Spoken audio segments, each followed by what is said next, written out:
Good afternoon, Mr. Commissioner. For the record, my name is Tim Leadham. I act as counsel for the Conservation Coalition, a group of environmental groups. And you know that you're in the home stretch when I usually show up, and then my colleague Anya Brown for the First Nations Coalition will come after me. Mr. Commissioner, I've been assigned, I think I've got 35 minutes, and I certainly hope to complete within that time frame. I'm going to take a wild step here and ask you a question that, aside from your being together on this panel, it's very likely that all four of you have had very little to do with one another over the years. Is that a fair statement? Do you meet regularly to talk about things? Can't talk for Doug, but Janice and I meet at least once a year face to face, and probably talk on the phone dozen to 20 times a year. No, that's good. How about yourself, Mr. Hill?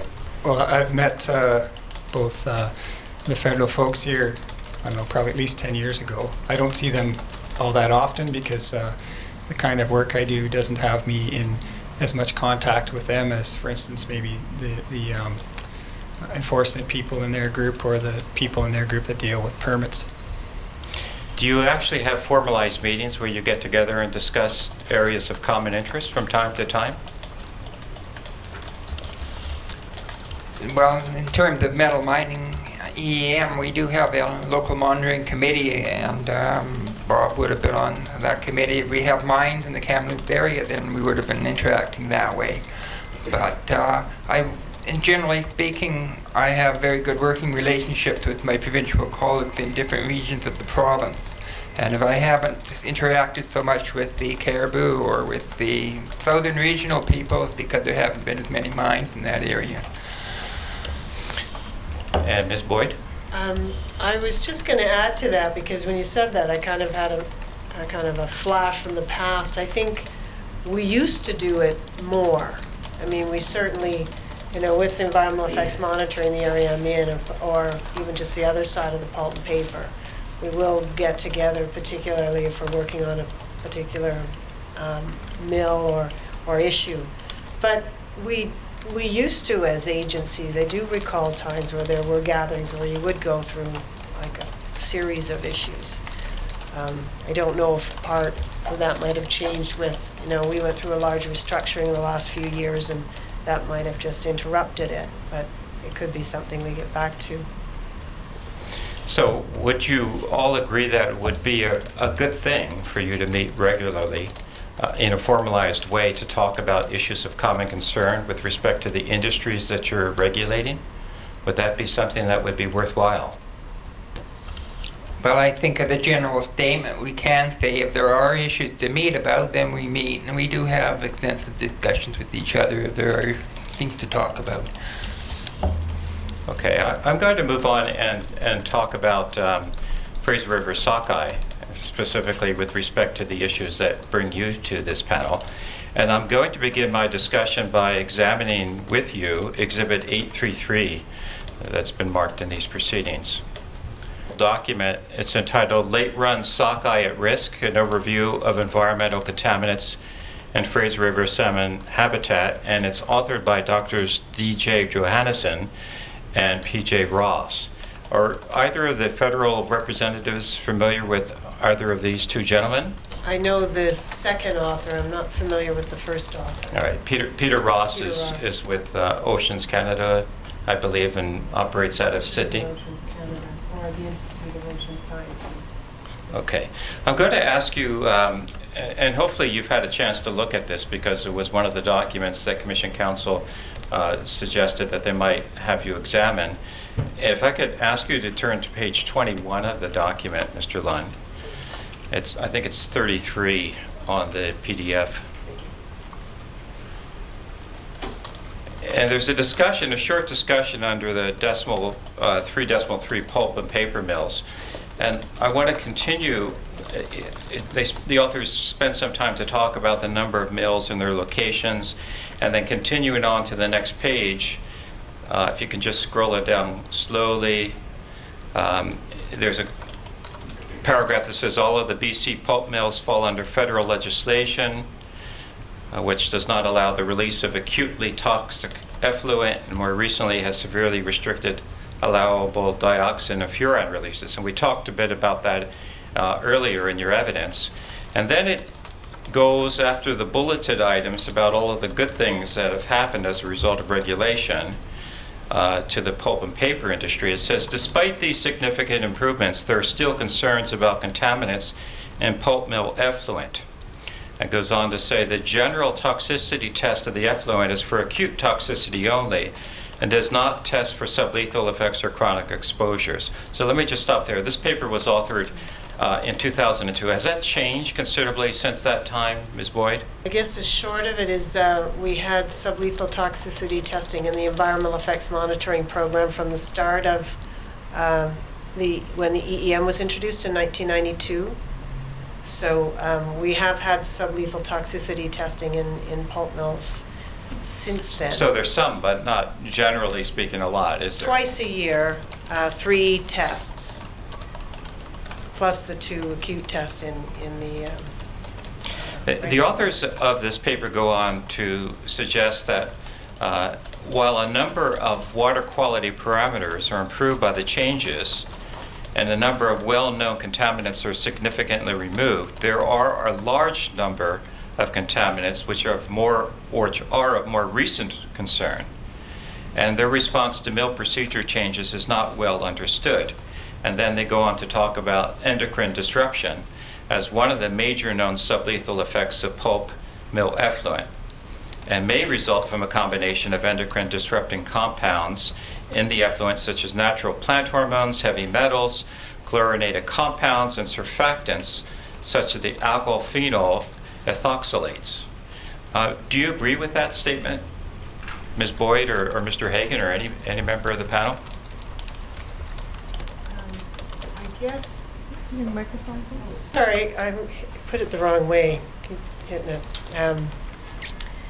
I would say that we, through our Environment Canada researchers, or also with academics and some East Coast DFO on the East Coast, maybe DFO on this coast as well, but they are, we have recognized that there are still effects in pulp mill effluent, and so we're still looking at what the potential causes are. And I'd identified this morning one study, for example, that where they're looking at the reduced gonad size in the fish, and that's an associated effect of endocrine disrupting chemicals. So within that study, they're looking at endocrine disrupting chemicals. I don't know exactly which ones relative to what is listed here, but the author there, Hewitt and Servos, Mark Hewitt, is one of the heads of that larger joint study. That's the first paper. That's just the Hewitt and Servos paper that you recognize? Yes, I just recognize the name Hewitt is Mark Hewitt, and he is one of the people leading this study.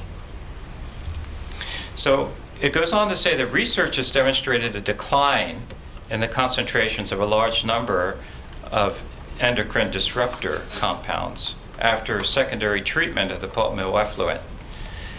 Do you know whether the pulp mills that you've described in BC have secondary treatment? Yes, they do. All of them? Every mill, pretty much the 1992 regs effectively made almost all mills go to secondary treatment, but there are I think 1 or 2, the Kruger tissue mill has a treatment and a process such that their acute lethality, their BOD and TSS are under the limit prescribed. The authors go on to say the study did not analyze for the degradants of the chemicals tested. The overall endocrine disrupting nature of the effluent was therefore not comprehensively evaluated. So are you familiar with the fact that these endocrine disruptors degrade, and that could be the degradants that actually can be disruptive of the endocrine system? I'm probably not a good one to ask about that, but I would say, just based on where they're going with this larger joint study, for example, not to mention other research, that they're looking at those kinds of chemicals. Okay, I want to now turn from that document to another document. It's document number 1 from the Conservation Coalition's document, Mr. Lunn. And hopefully you will recognize this document because it's a Health Canada document. Do you recognize this document, Ms. Boyd or Mr. Hagan? I was going to say I recognize it because I was on the list, but I can't remember if I've seen it, and I wasn't sure what the date was, because some of the phrases suggested it was probably a few years back. Okay, I pulled this off the website, and so the date in the upper left corner is the date I pulled it off the website. Right. So it would be June the 7th of 2011. So I take it from that it's current as of that date.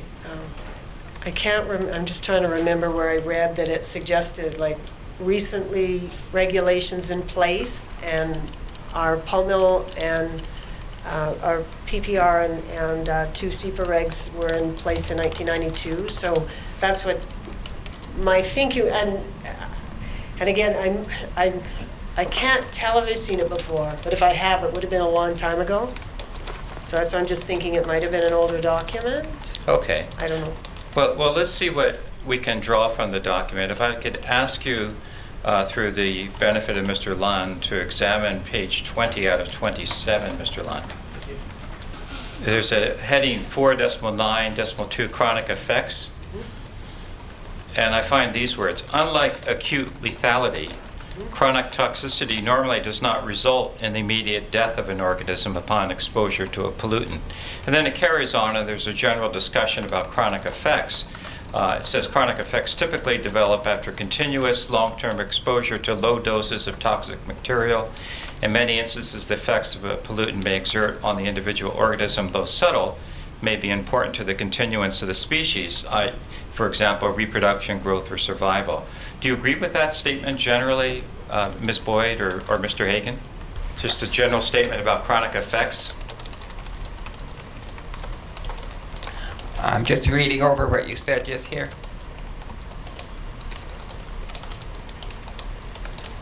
Well, if you're referring to the difference between acute lethality and chronic toxicity, then yes, there's a well-accepted difference there. Acute lethality test will test if the species, the test organism, will die on exposure. Chronic toxicity normally looks at other effects, reproduction or growth, and attempt to see if exposure to a compound will inhibit that ability to grow or to reproduce. So you don't have a death endpoint in a chronic test. And if you follow through, the authors of this Health Canada paper go on to describe some of the chronic effects, and I'm just going to ask you to agree or disagree with whether these are chronic sublethal effects. The first one they've got there is reproductive and life cycle effects.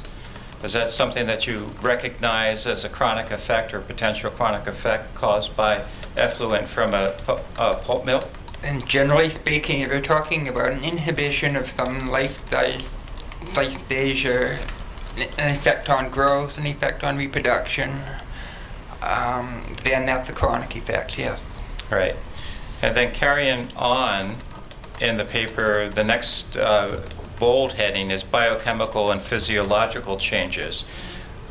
These are something that you're familiar with as being a potential chronic sublethal effect, liver enzymes, liver damage. There's a whole raft of papers that are here. And if you can just scroll through very slowly, you can see a number of studies this document makes mention of.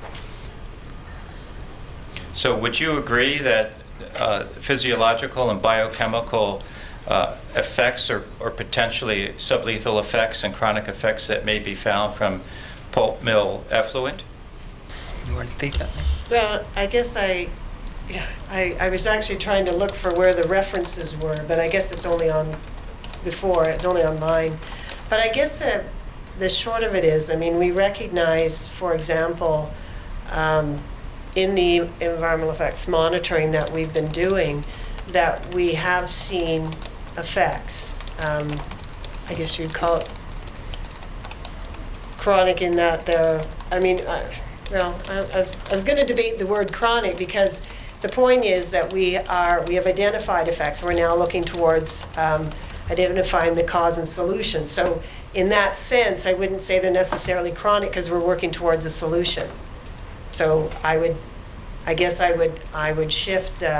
I would say that in the process that we've gone through for starting with pulp and paper, and in implementing the environmental effects monitoring program, that we're working towards solutions where we do see effects.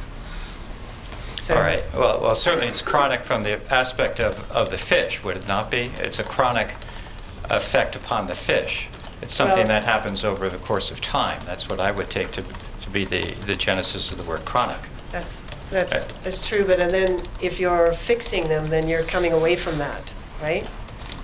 Well, hopefully you're in the business of fixing that, right? And that's what I was saying. In the process that we've implemented for our environmental effects monitoring program, we started by identifying, selecting effects parameters, measuring those, confirming if effects occur or not, and then we introduced investigating the cause of those effects and investigating solutions. Right. So we're moving in that direction, such that's why I was just debating chronic, because we're moving towards a solution. Yes, We're not trying I understand. I take that point, Ms. Boyd, and I'm sorry, I didn't mean to cut you off, but I take that point, that's okay. that you're moving towards solutions, and you're focusing primarily on the reproductive aspect of fish and trying to arrive at what's causing the diminution in gonad size in fish, which could potentially affect the fish's ability to reproduce. Is that right? That's correct. Okay. In that particular study. And so what I'm doing, in effect, is in going through this Canada document, is to point out that it's not just a reproductive effect that can be characterized as a sublethal effect, but, for example, there's physiological. If you continue on, there's morphology can also be symptomatic of some of the studies that show that. And let's just continue on. Let's go to morphology, which you will find at the top of page 23. And the authors here of this federal document say various degrees of skeletal deformities, as well as fin and gill erosion, have been reported in fish from areas near bleach pulp mill discharge. And there's a number of references, I take it, to some reports that come after this. So morphological, it's not uncommon then that morphological changes have occurred to fish as a result of their exposure to pulp mill effluent. Is that right? I guess, I mean, I don't have the studies. I mean, I'm reading this, and while that could be true, part of what we're missing here is kind of a better understanding of which papers these are and what effluent that they're measuring it in. Because again, going back to the issue of improving the effluents, Right. and they may not all be the same. If we measured studies from the 70s, we'd be dealing with a lot more toxic effluent. So it's hard sometimes to make a determination here without knowing more about. Yes, those I studies. can appreciate the fact that you're a scientist, and you as a scientist would want to research the journals and make sure that your opinion would conform to that. But I'm taking you to a Canadian document, so I'm assuming that if Canada is putting this document forward, that it's not going to be in the business of misleading the public, certainly, is it? I just don't know all of the references it's referring to, so I'm just not sure what timing it is when those studies were done and what the effluent was like then. So I'm just saying that it could have been substantially improved, and so it may not reflect current situations. Continue on. Page 23, there's a reference there to mutagenicity.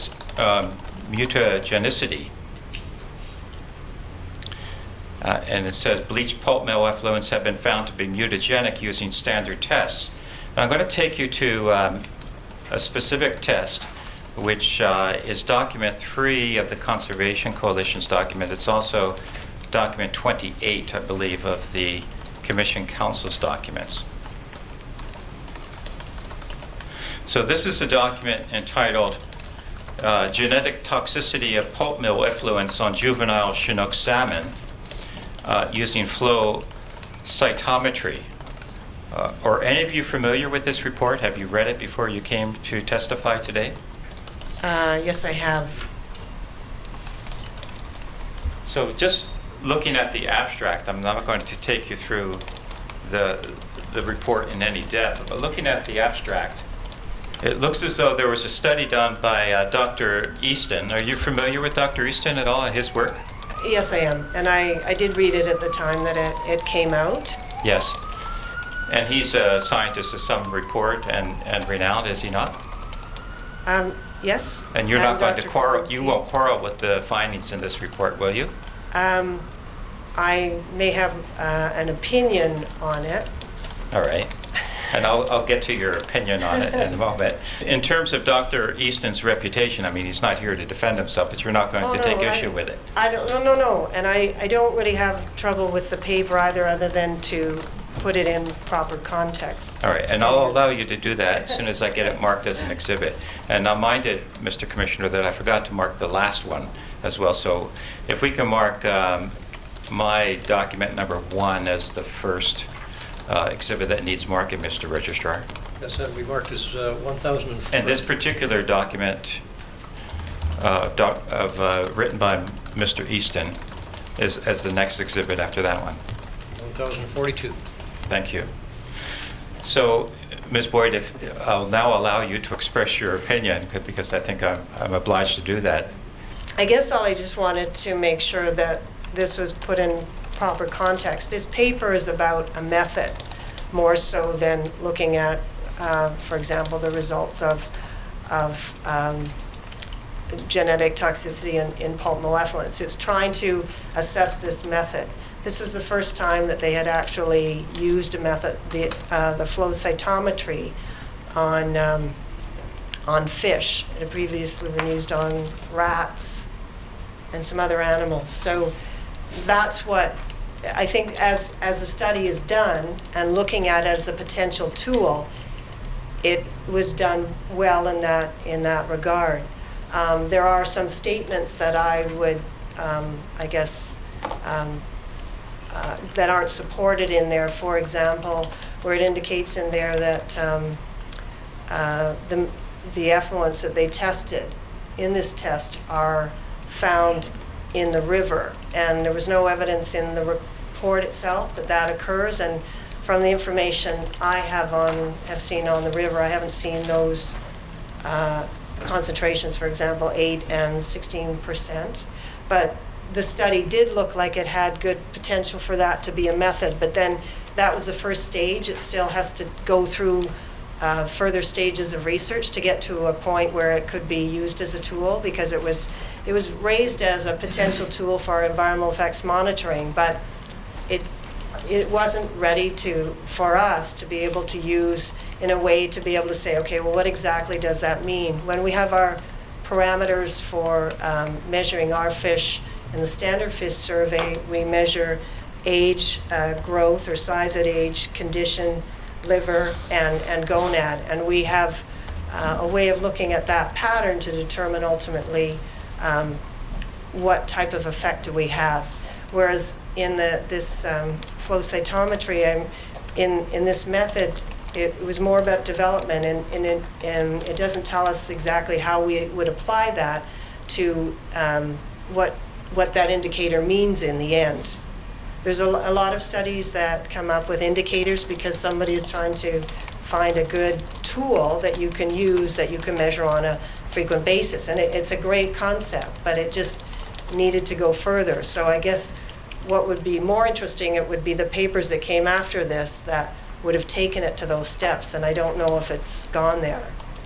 Are you familiar with something that came after this? No, I'm not. That's what I'm just saying. That Okay. that was, like, in my opinion, that's like the a first stage, and I know I even had conversations with Dr. Kaczynski at the time. Right, he's with TFO, is he not? Well, he's retired. He's enjoying himself. Well, he was probably enjoying himself before, but I'm just saying that we did have a discussion about, like, you have to be cautious of where you take the results there, because this was like the first stage. I want to examine with you an expert's report, which has been marked as Exhibit 826 in these proceedings. And it's the report that Mr. Don McDonald has done about contaminants in the Fraser. It was our expert's report number 2. And I'm going to take you to pages 140 and 141 of that report. And there's a number of... Is that the paper, page 140? 140 of the I'm looking for the conclusions. I think it was at the tail end of the paper. Yes. There we go. Recommendations. That's what I'm looking for. So, have any of you on the panel read this before coming in to testify here? That would make my job easier. It was on your list. I read it last week. You read it last? That's good. Any of the federal representatives, have you people read it? I've read parts of it. Okay. I confess I well, wasn't able to get through I'm all of it. specifically going to take you to the recommendations. I don't expect you to read it all, because there's a lot of reading here. But it is on a topic that I would have thought most of you would have wanted to read about, because it discusses contaminants.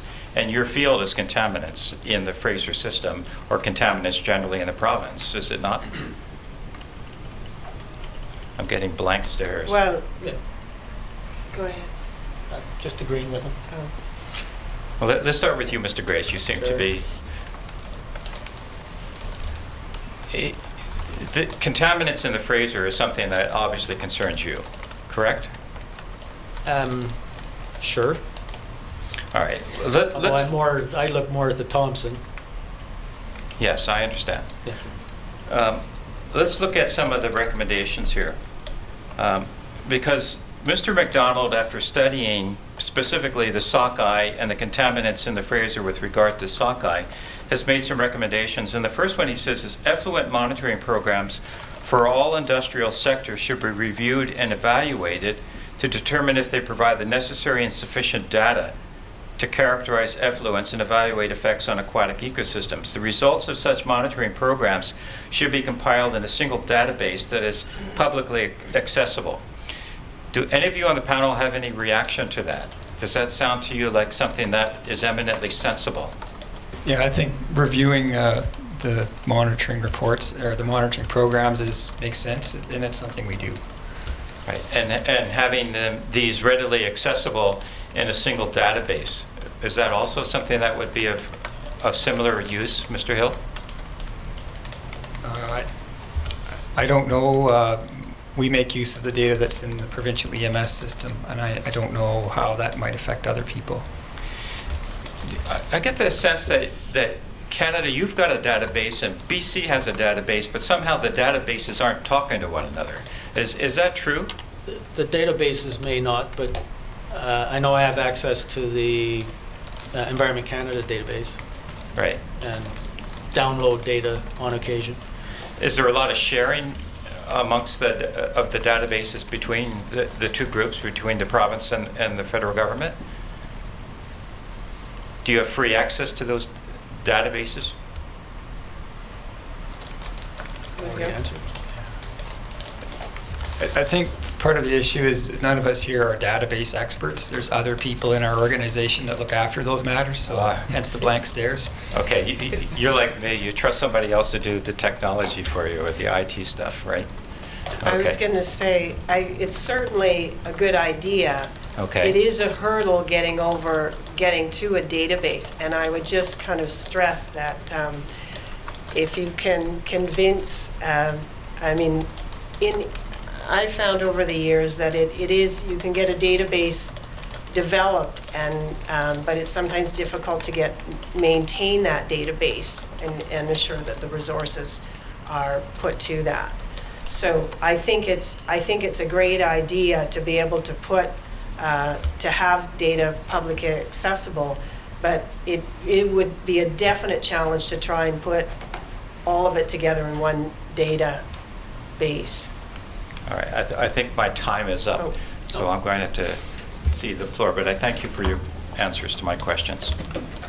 Thank you, Mr. Commissioner.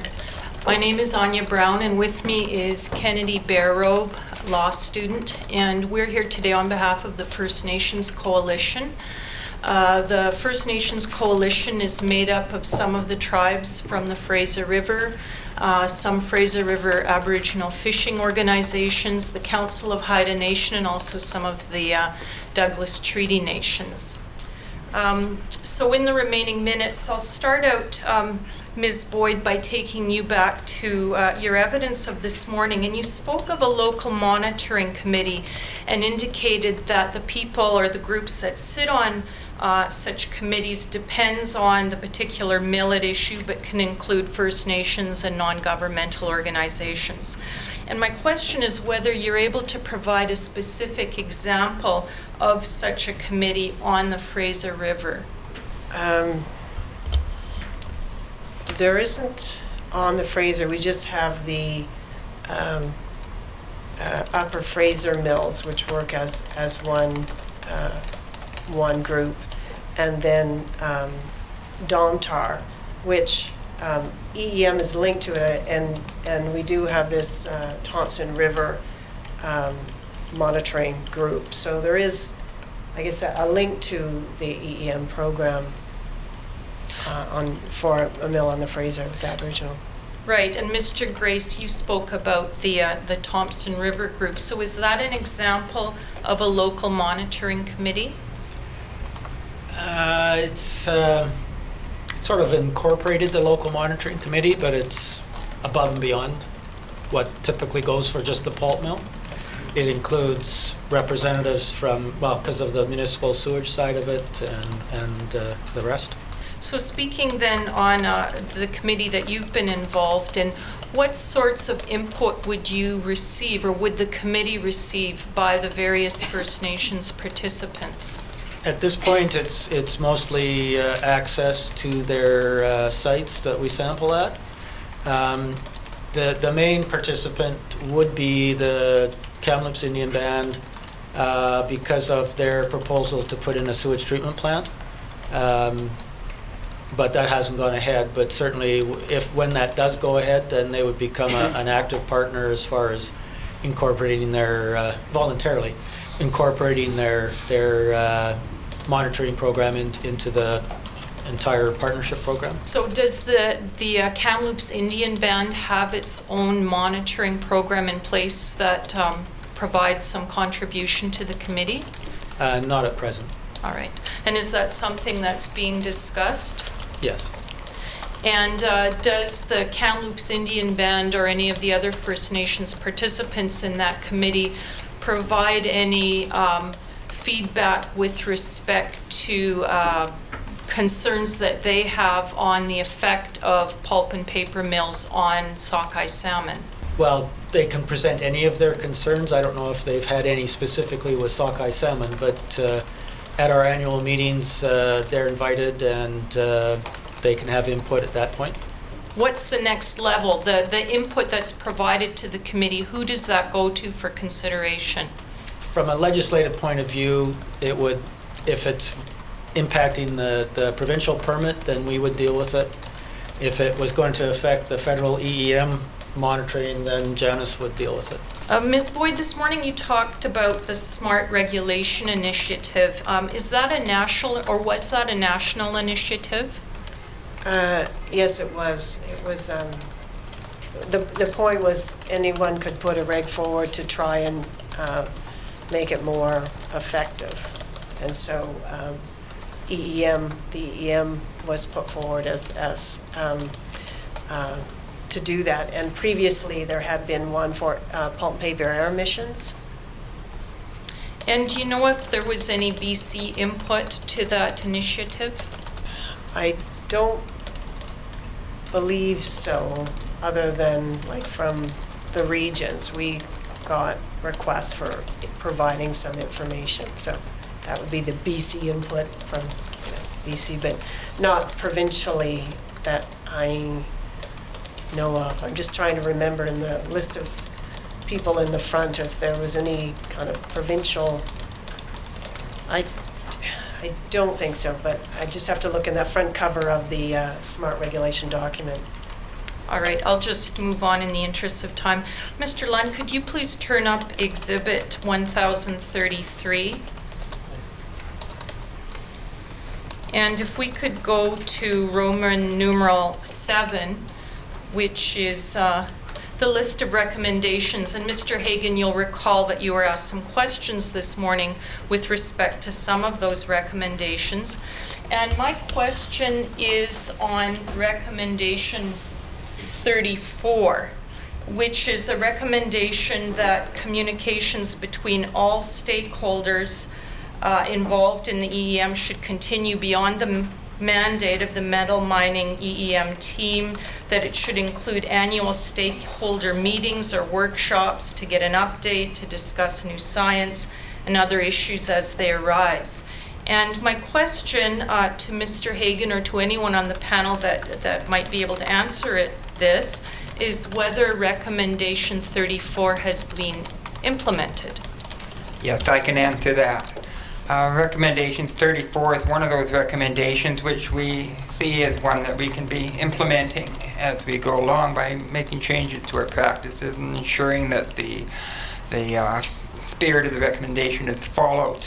So perhaps I can illustrate that with a couple of examples. And one of them would be Metal Mining EEM program had an investigation of cause workshop about a year ago. And First Nations were a part of that. Other stakeholders were invited to be a part of that workshop. So environmental groups were there, First Nations were invited. So that would be one example where they have an opportunity for specific feedback into a particular aspect of the program. And another example would be perhaps getting back to your previous question about First Nations representation on a local monitoring committee. If we look at Gibraltar, for example, they have a technical advisory committee which has First Nations representation, I believe. And we've informed that committee about the requirements for EEM and the monitoring that is required, and invited other stakeholders via that committee to provide feedback about monitoring they might like to be incorporated. So that's one aspect of it. And also via that panel or separate to that, the First Nations have had an opportunity to comment on the permit and perhaps bring their concerns forward so that can be incorporated into the provincial permit and also into the monitoring program that is being done.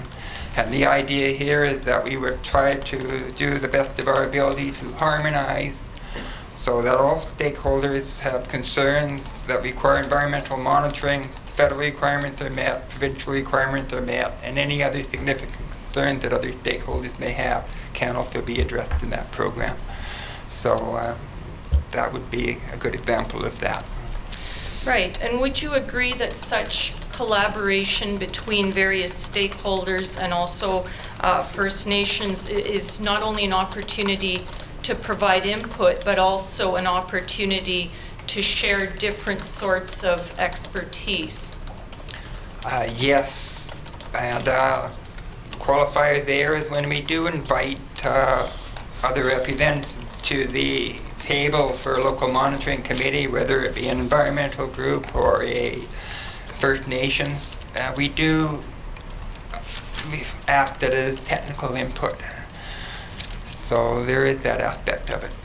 This morning, in response to some questions that Ms. Baker had with respect to compliance, Mr. Hagan, you indicated that compliance isn't something that you follow closely, but your sense of it was that there's generally good compliance. And what I'm trying to understand is compliance part of a different department from monitoring? Yes, it is. Janice and I are involved with compliance promotion, so we work as advisors primarily to our management and to other stakeholders, other groups, informing them what they need to do to be in compliance. But we do have an enforcement branch which will actually do inspections and check whether compliance requirements are complied with. So if there are any out of compliance incidents, Does enforcement in turn communicate back to you on what the outcome of their investigations are? they do, yes. We have a good working relationship with enforcement ourselves, and we talk about the various cases and, well, the sites, share information basically to keep each other informed. So an important element of understanding observed effects and developing solutions is the level of compliance and what the outcome of enforcement action is. Is that correct? Well, perhaps it would be useful if I clarify. If we're talking about environmental effects monitoring specifically, recall that the objective of EEM is to assess the adequacy of the regulations. So a lot of the information we're collecting goes towards generating that information that we need to assess whether the regulations are adequate. So the compliance issues in that instance with EEM are basically conducting an appropriate program on specific timelines and ensuring that those reports come in on time and that the data is generated. Mr. Lund, could you please turn up paragraph 214 of the PPR? This paragraph refers to a train derailment that took place in 2006 near Lytton, where there was a spill of 800 tons of metallurgical coal into the Thompson River. And if we can see there in the second part, or the second sentence of that paragraph, that the spill occurred during the late summer Fraser River sockeye run. Is anyone on the panel aware of this incident? I was involved in that. All right, Mr. Grace, are you able to advise what type of remediation occurred as a result of that incident? I wasn't the on-ground person, so I couldn't say for sure what all happened, but the coal that was along the banks was removed. The cars that were still on the bridge were removed. And then at some point, I know there was a lot of discussion about when to remove the cars that were actually in the river, but I don't know exactly when they were removed. They didn't want to remove them right then because of the sockeye and other salmon running through. I think they waited until much later into the winter when there were no migrating salmonids going past the site. And whose responsibility was it to attend to those various remediation steps? In this case, it would have been the railway companies and their consultants did the actual hands-on remediation. And do you know if there was any documented detrimental effect to the salmon run as a result of that accident? I'm not aware of any documented impacts. I know there was a fair amount of monitoring done to try and confirm or disprove, whichever, whether or not there was an impact. But I don't think any of the monitoring showed anything too much other. They did find a bit of coal deposits in some of the depositional areas, very thin layers of coal, but it turns out the coal wasn't as bad as it could have been because the coal, when it's processed, is heated up to a very high temperature. It's washed and dried at a very high temperature, which actually drives off the volatiles, which tend to be the more toxic fraction of the coal. So if it had been raw coal, there would have been much more problems with things like PAHs, which were not present in this coal because of the high temperature drying. Okay, and my final question is with respect to mines that have been closed. What is the duty on a previous owner to remediate the discharge of ongoing deleterious substances into waterways? Well, just generally speaking here, a mine owner has an obligation to address a Section 36(3) issue. So we have our inspectors identify that there is a discharge that is deemed serious deficient is emanating from a mine adit, and we can identify an owner, then our enforcement staff will be directing the owner to do something about the problem. And what are the legal consequences if an owner fails to do that? And by legal, I simply mean pursuant to the regulations. Well, I'm not really the proper person to answer that. I'm not an enforcement officer. I don't have the training, but I do know that they have a number of options, inspector's directions, all the way up to court prosecution. And are you aware of that happening in any case in BC?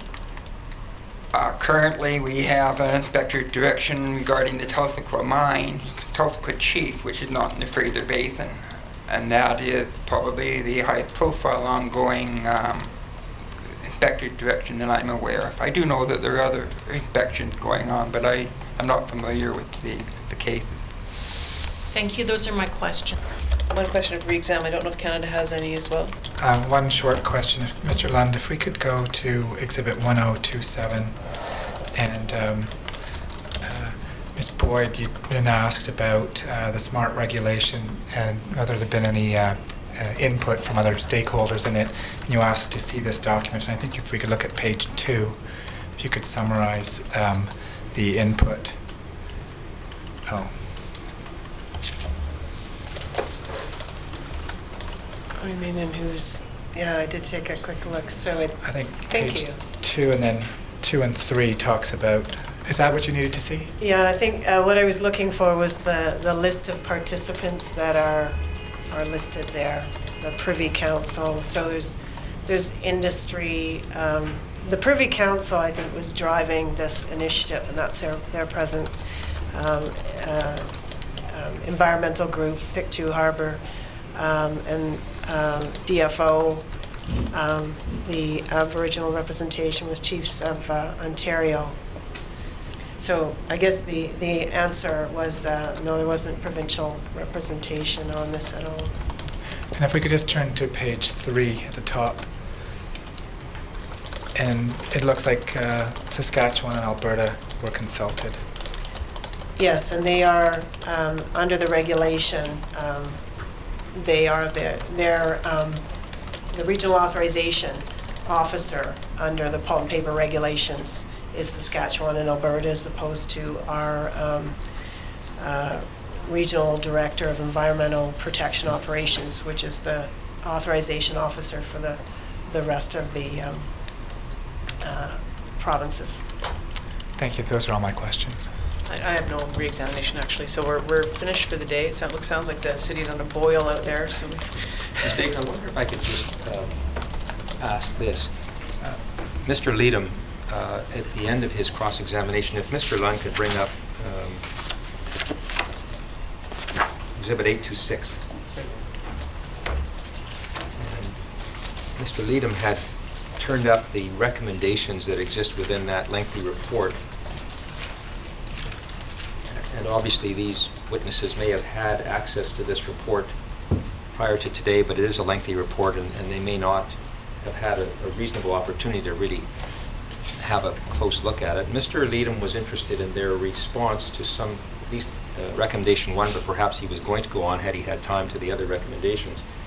And I would like to invite Commission Counsel to talk to Mr. Leadham and Counsel for the federal government and the provincial government to see if this is an appropriate and unique situation where the Commissioner could have the opportunity to hear any views that these 4 representatives have of the province and the federal government with regard to these recommendations. Because, as I say, time is short today, and they probably haven't had a sufficient time to...